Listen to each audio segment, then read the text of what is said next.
Is SEO dead? Adding something called schema to your website, so important. It's like putting like turbo fuel into their website. It's crazy to watch. But what really separates firms nowadays is... Everything except the law will begin after a brief word from Answering Legal. Visit answeringlegal.com to learn more about our virtual receptionist team. I would absolutely, without question, recommend Answering Legal to every law firm. Not one law firm, but every law firm out there. I've gotten so much business as a result of hiring them. I knew that we were getting a lot of calls after hours. So I needed a company to answer those phone calls live and to get the name, number, because that's key information. All my cases are called back. Answering Legal is the best.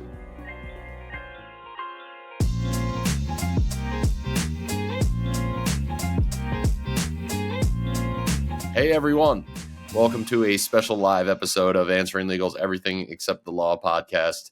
We're coming to you from our law firm summer reboot camp event. I'm your host, Nick Werker.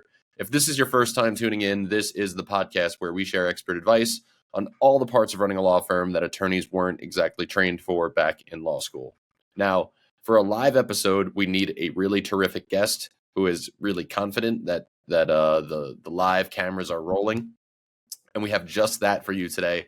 Our guest today is an entrepreneur, internationally recognized SEO expert, author, speaker, podcast host, and business coach. Since 2001, he's been reverse engineering the Google algorithm as a self-taught student and practitioner of SEO and search marketing. He has a ton of knowledge to share, and we're so glad he could join us at camp. Jason Hennessey is here. Welcome back to Everything Except the Law, Jason. Thank you. And this might be my first time doing a live podcast where there's actually people participating on the call at the same time. So thank you. I'm honored to be here. I always get a little bit nerve-wracked when it's live because I'm like a walking blooper reel and everything I say is just so don't feel bad. There's so many bloopers of me out there, but I'll get into it. Jason, for those who aren't already familiar with your work, can you briefly introduce yourself and tell us about your SEO background? Yeah, quickly, I've been doing SEO since 2001. I got into the legal space around 2008. Have an agency. It's called Hennessey Digital. We work with a lot of law firms all throughout the country, whether it's personal injury, criminal defense, things along those lines. And I've published a book in the space called Law Firm SEO. And I've got another book that just came out called Honest SEO. And this is just my passion and I love talking about it and I'm happy to be here. So I have your first book. I have to get your second book. I didn't know there was a second book. So SEO is near and dear to my heart. I started out my career as like a low-level SEO, self-taught, much like you. I will give credit to Chris Watson over at Everspark, who taught me a bunch of things. So weird reference there, I'm sure, for you. Chris is my former business partner. Yeah, back in. Oh yeah, I didn't know that. I did know that actually. Mm-hmm. Yeah, great guy. But for many years now, people have asked the question: is SEO dead? And this is such a loaded question because with the explosion of like Google Ads and like the search network, I think there's a lot of merit to talking about like, is SEO dead? But I think it's much more evolved than that. But in a recent video, I saw you explain that not only is SEO dead, but not dead, I'm sorry, but that it's more important than ever before. Can you explain what you mean by this and why you feel this to be true? Yeah. I think as long as there is a Google, right, there'll always be a need for SEO. And even if there is not a Google, right, there's still going to be, different algorithms that you kind of have to like optimize for, like right now I'm doing some experimentation with Amazon, right, where I'm kind of learning their algorithm to help my book sales, right? You know what I mean? So whenever there's an algorithm, there's always a need for somebody to kind of reverse engineer the algorithm. Now, is SEO dead? I argue it, it's not, and it's not close to being dead. I see it, we have access to a lot of data on a lot of different law firms, right? And we see, just how profitable SEO could be, if it's executed correctly.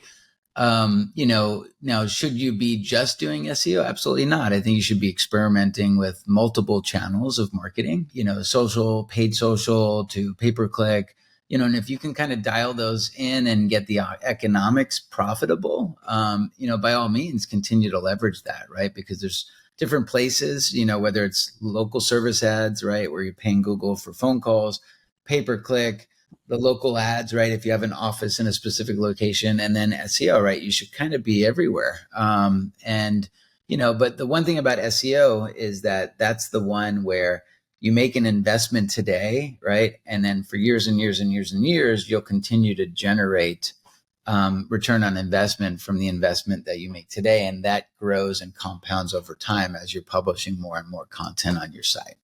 I love the way you phrase that, but my thing about SEO is that no matter where you are in the space, so you're talking about, pay-per-click or paid social or something like that, I feel that SEO is the great validator of your business. So like I run a lot of paid social, I run a lot of pay-per-click, I'm on the search display network, I'm on YouTube ads. Yeah. But a lot of what comes through ends up being organic, search for my website. And that's like the halo effect of the marketing that we do.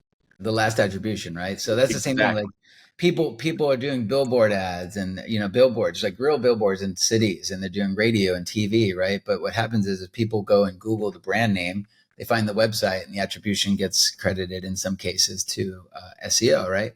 And there's certain ways that you can kind of try to determine that, there's tools that you can look to kind of see how much of your traffic is coming from brand search versus other, but you're right. A lot of times like SEO is kind of like the last attribution, 100%.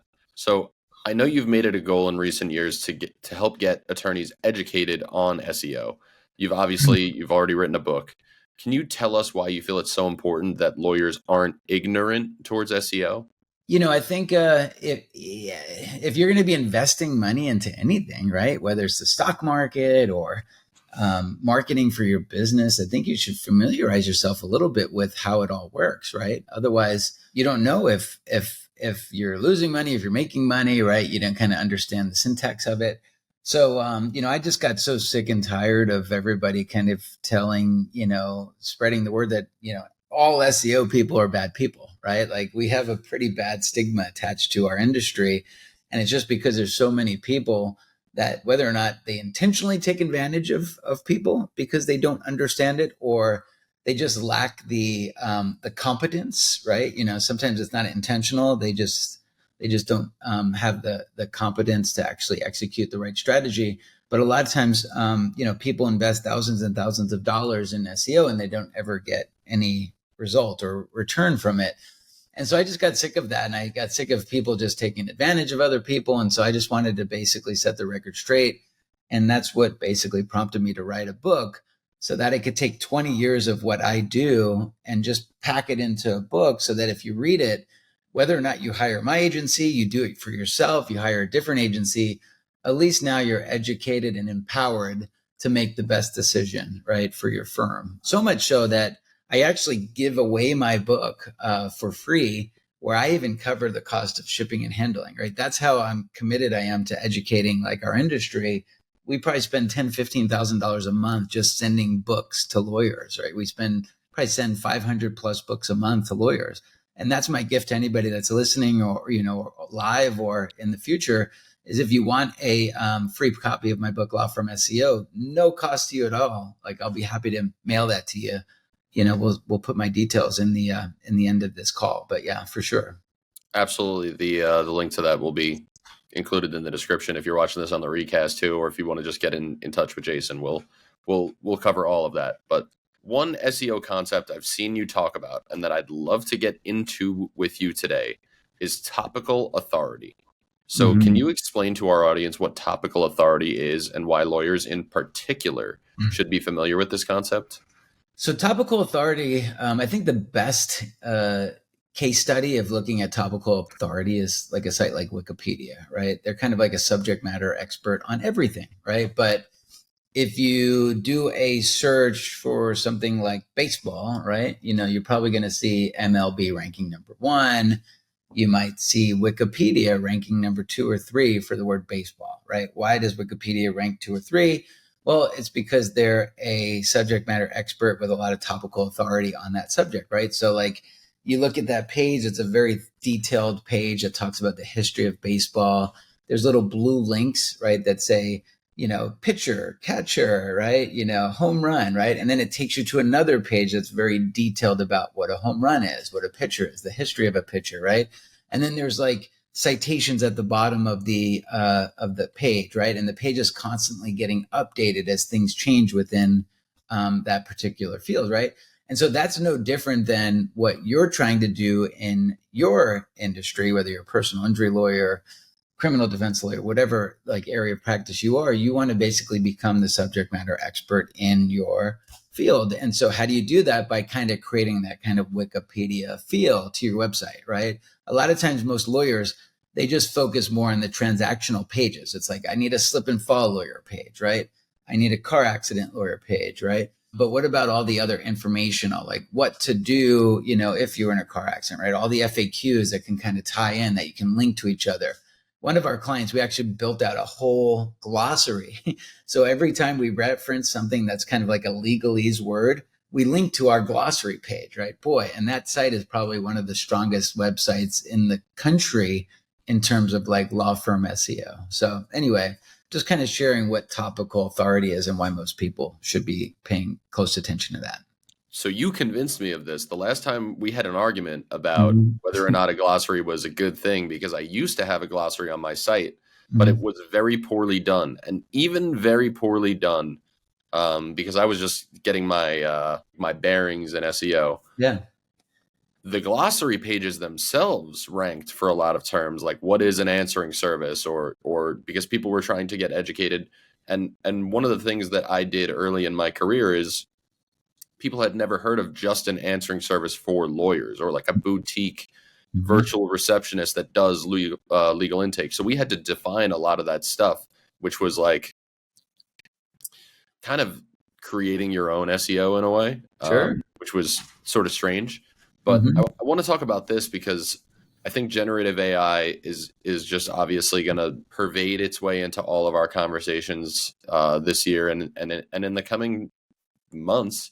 But over the past year, Google has actually started using generative AI in its search results to give users quick and clear overviews of their search queries, so that they don't have to actually click on individual website links. So some users might find this useful. Sometimes I do find it useful, and it doesn't always happen. But should lawyers be worried about people not actually making it to their website? And how can they make the best use of this like generative AI tool that Google's using in their search? Well, let's talk about like how, people are showing up in generative AI. It's based upon how you write and structure your content. So, a good way to write and structure your content is, for every question that you ask, answer the question in the same way that the question is asked. And so I'll kind of explain that. So what should I do if I was in a car accident, right? If you were in a car accident, you should, right? So you basically answer the question the same way that it was kind of phrased, right? So that's one strategy. The second thing is adding something called schema to your website. So important.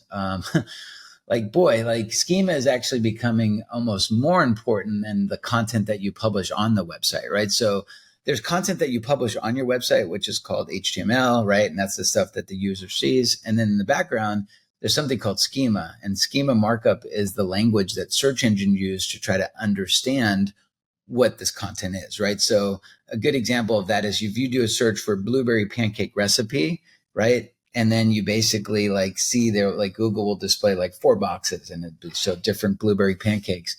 If you look at that page and you look at the schema, like it'll tell you like, this is step 1, this is the recipe, this is the ingredients, this is the reviews, right? So you're basically marking up the code to tell Google like specifically. And so, the AI is really heavily, using the schema and will continue to do so into the future. So it's really important.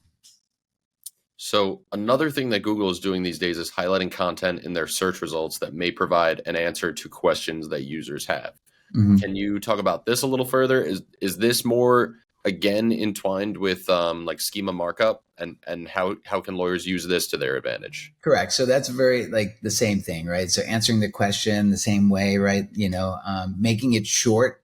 So a lot of times, like the way people used to write content is you want people to see a lot of ads, and so you bury the answer all the way at the bottom of the page, right? Like that was the old way of kind of writing content. Yeah. That's what newspapers did, right? Because they wanted you to kind of scroll and go to right? But that is the opposite, right? Google wants to display an answer really quick. So they want you to basically answer the question right at the beginning of the, first paragraph.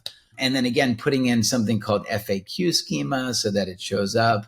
But that's you're trying to get what is referred to as the featured snippets, right? That's actually the phrase that we use in the world of SEO, is trying to get that featured snippet.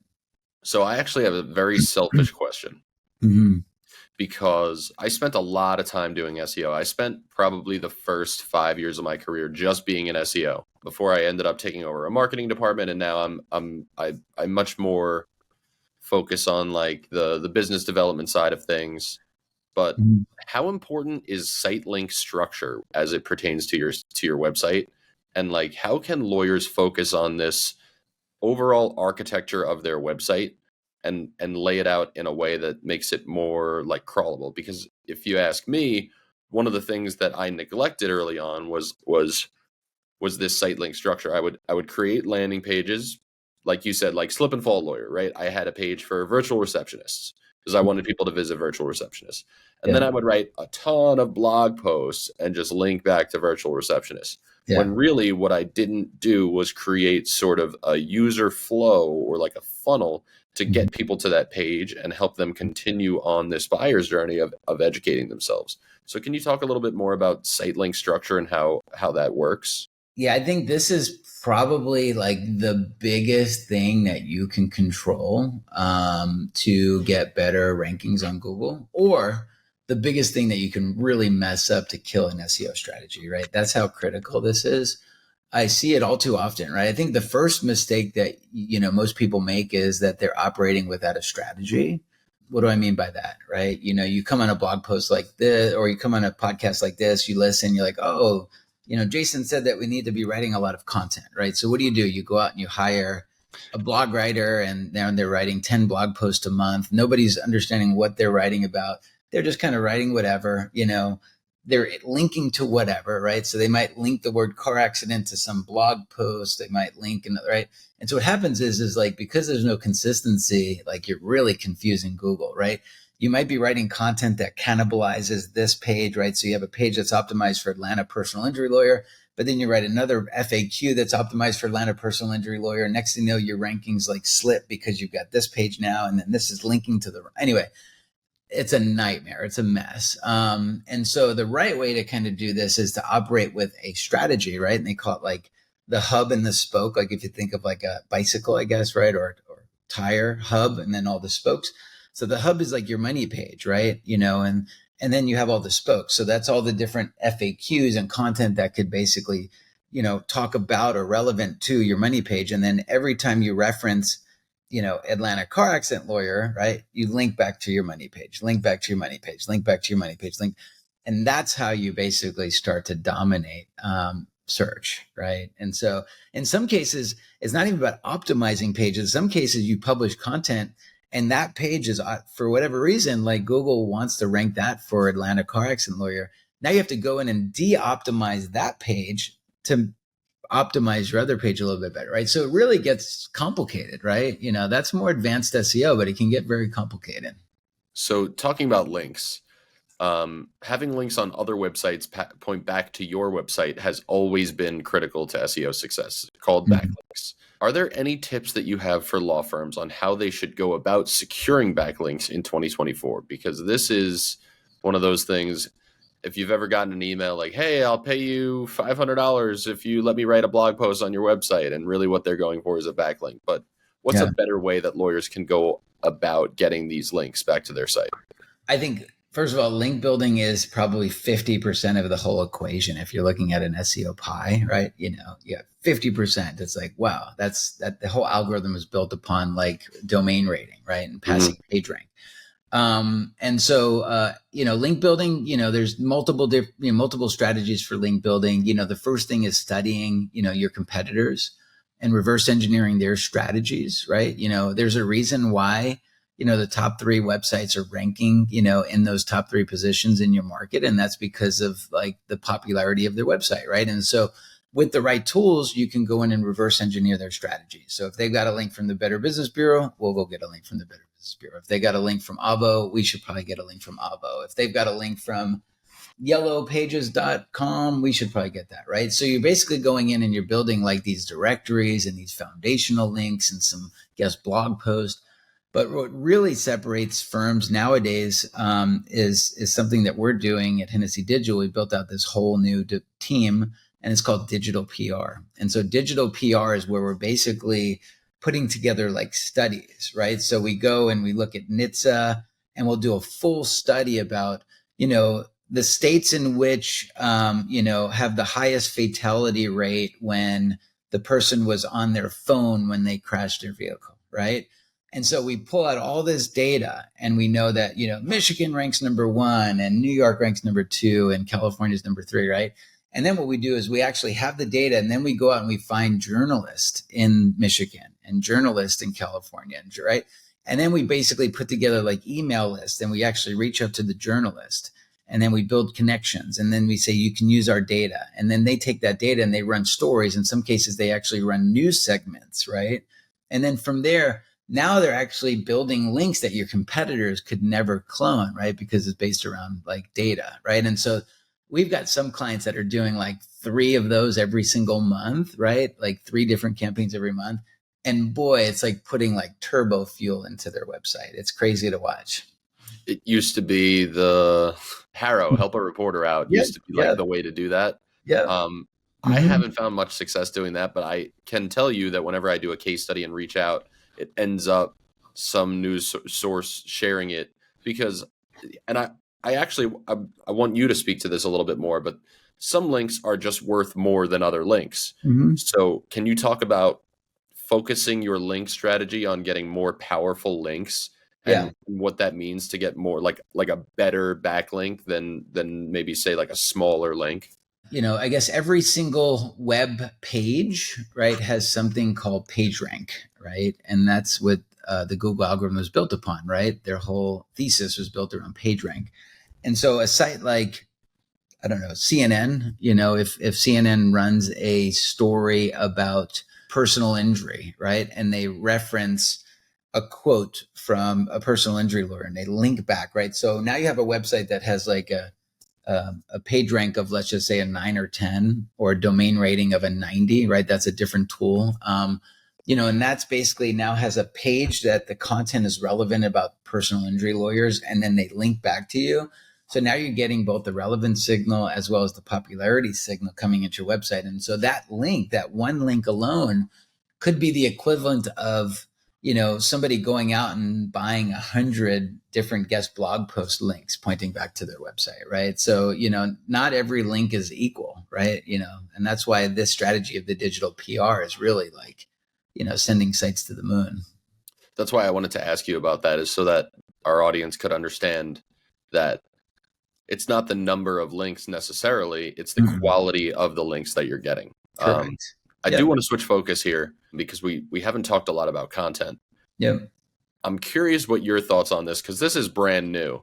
It used to be that you could go out and go to like contentwriters.com and pay like $100 per blog post, and then you put them all up on your website. But now you don't even really need that. You can go to ChatGPT and ChatGPT will write blog posts for you. But what are your thoughts on AI generated content? Should law firms consider using it? And will they be penalized by Google for including it on their website? No, as far as being penalized, right? I'll say that right off the bat. Google actually went in, they changed their guidelines so that, they made it very clear that it's acceptable, right, to use AI. I would argue that you're probably at a disadvantage in your market if you're not using AI to help write content. The jury's still out about it. But, what we do is we use AI to kind of go in, and when we're writing a page or we're revamping a page, like we basically use AI to, to extract like the top 3 websites and see like, how are they writing their pages? How are they structuring their content? What are their header tags? Why do they use header tags this way? And we're using technology to kind of do that, right?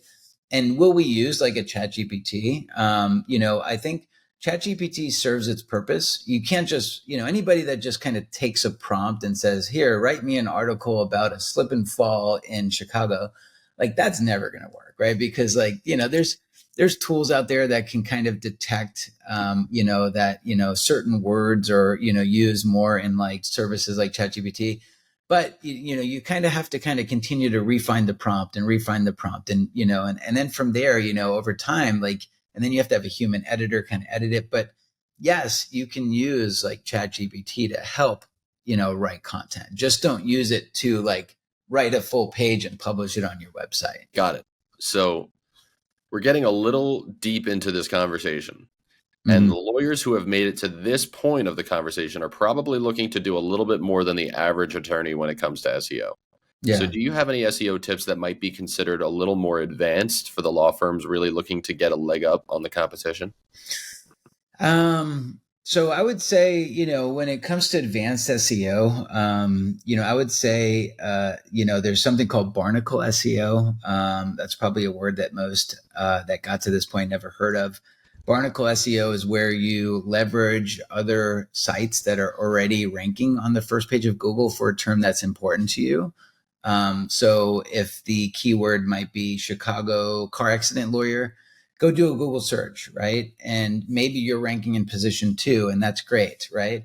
Who's ranking in position 1? Who's ranking in position 3? Who's ranking in position 5? Who's ranking in position 9, right? You might see that FindLaw is ranking in position 3. You might see that Avvo is ranking in position 9. You might see Super Lawyers, right? You want to associate your website with these websites. You want these websites to reference you and link back to you, right? There's a reason why Google has those sites ranking within the first 10 results on Google, right? And so you want all of them to link back to you. So I often say, I should probably be a salesperson for a lot of these companies, because I'll often say, hey, you should be advertising with a lot of these directories, or in some cases it's Yelp. Sometimes it's, like you might see like a Forbes article ranking there. Figure out a way to get listed on that Forbes article, right? And because like, even if you never get any business from being on that FindLaw directory, just that link alone is going to make you rank higher for your own website, right? So I'd say that's kind of more advanced SEO is studying what is referred to as barnacle SEO. I've never heard that term. I really like it because it's very it's very visual. But I want to talk about this. One of the things that I run into, especially with my website, is that there will be other, I call them aggregators, right? And like Google a couple of years ago got really invested in like lists and ratings. And what was that big one? Like Clutch came out of nowhere, Clutch.co. And at first you think review sites are like, oh, like why would anybody? But there's a reason Google is ranking them like that, is because people are looking for like what I call a great validator. They want to know who they should go to before they go to them. Yep. So I know you said like barnacle SEO, but what's your take on like combating this? Is it just that you want to get onto this page, and how can you sort of go about getting onto these pages and getting listed on these pages and getting your site associated with them? In most cases, it's just pay to play, right? A site like Clutch or FindLaw or Avvo, a lot of these, but you want to specifically be on that page that's ranking for the keyword that's important to you, right? You don't want them to just put together a package and you're on 15 other pages. Like, I don't care about those 15 other pages. Like, I just want to make sure that I'm listed on this page, right? And so, and in some cases, like, sites like FindLaw and Justia, like they sell the premium listings, right? Where there's like 5 listings and there's like a big red banner that says visit website, right? In some cases, if like they're ranking in the top 3 for like a keyword that's important to you, you probably will get business from that. And so I would probably encourage my clients to pay for that premium listing if there's inventory available, right? But again, it needs to be justified, right? In one case, we were talking, it was, I can't remember what site it was. I think it was Expertise. There's a site called Expertise, and it's like a legal directory. And they wanted like, I don't even know, it was like $2,700 a month, right, to be listed on like this page, right, for like and it was like, what is this? Like, this is crazy. No, we were, even though that it was ranking like very high, I'm like, I'm not telling my client that that's justified to spend $2,700 per month for this, right?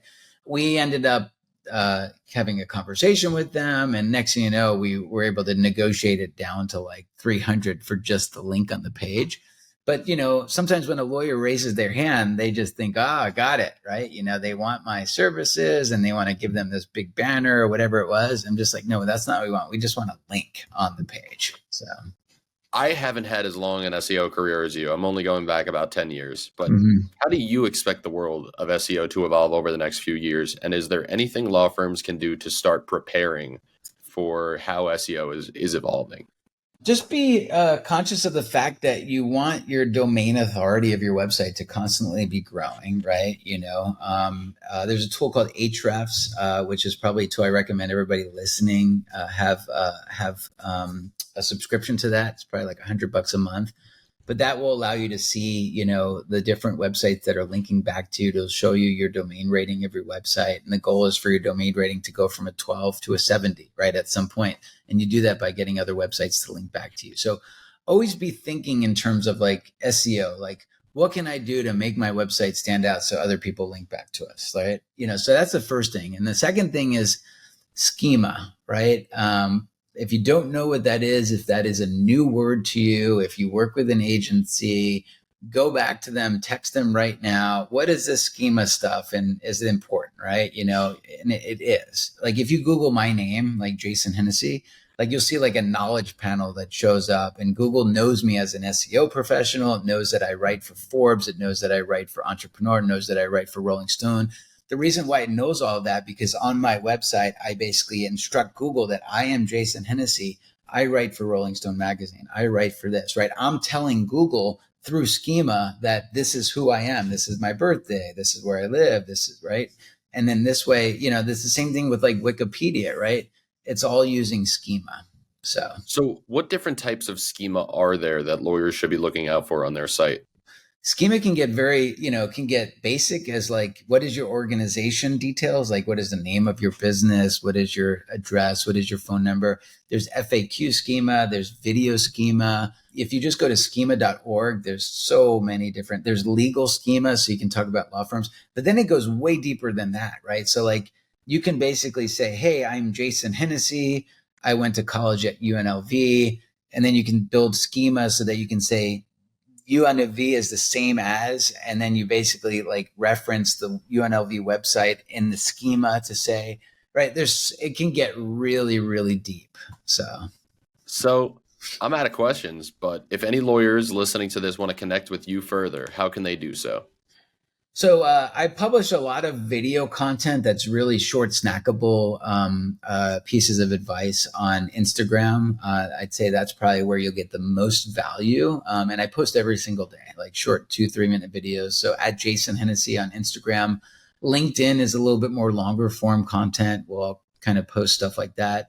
Facebook is just my personal lifestyle too. Involves family and stuff like that. And if you want to visit my website, it's Hennessey, HENNESSEY.com. And my email is Jason, JASON, at Hennessey, HENNESSEY.com. And if you do want a free copy of my book, send me an email. Just give me your name of firm, your mailing address, and I'll have your email, obviously. But, we'll get a copy out for you. Awesome. Connect with Jason Hennessey here. So we're going to put links into the description and cover all of that for anybody on the recast, but Jason's contact info is in the chat. Jason, thank you so much for joining me on the live show today. And thank you to all of our listeners and live listeners. We hope you enjoyed this conversation. We will be back with another episode of Everything Except the Law soon. Be sure to check out previous episodes of our show on Apple Podcasts, Spotify, and the Answering Legal YouTube channel. Links to everything covered in today's conversation can be found in the description of this episode, wherever you are listening to it. See you next time, everyone.